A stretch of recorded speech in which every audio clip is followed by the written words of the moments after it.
আলিনা, তোমার জন্য একটা সারপ্রাইজ আছে বাসায়। সারপ্রাইজ তো সারপ্রাইজ, বাসায় দেখাবো না। সুন্দর একটা জিনিস, ঠিক আছে, বাসায় যেয়ে দেখবো। আলিনা, তোমার জন্য কি এনেছি দেখো। এটা তোমার ঈদের সালামির যে ছিল সেটাতে কিনে আনছি, কারণ সালামি নষ্ট করা যাবে না। তুমি তো উল্টাপাল্টা জিনিস কিনো। দাও দেখি। আচ্ছা, ওটা ইয়েটা দেখাও, সবাইকে দেখাও।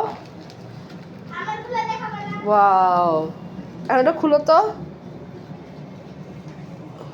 হলো আফরাজের সালামি দিয়ে আফরাজ কত কিছু কিনেছে দেখেন।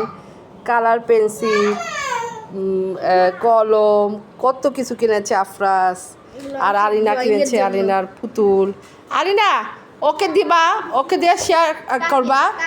ওই যে ও ও নষ্ট করবে না তো মা, ওকে দেখতে দিবা, একটু দেখবে, দেখে তো ও আবার তোমাকে দিবে যে আপু নাও সাজাও।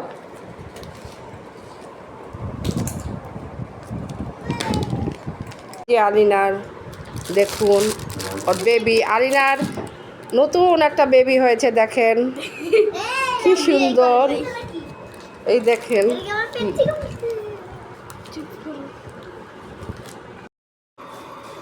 তো আজকে একটা ছোট ভিডিও শেয়ার করলাম।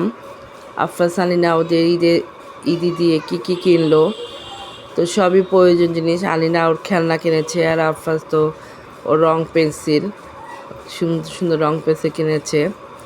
তো ভিডিওটা ভালো লাগলে একটা লাইক দিবেন।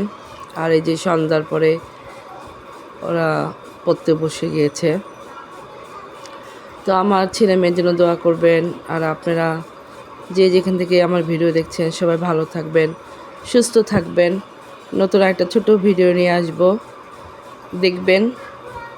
তো চলে যাচ্ছি, আল্লাহ হাফেজ, আসসালামু আলাইকুম।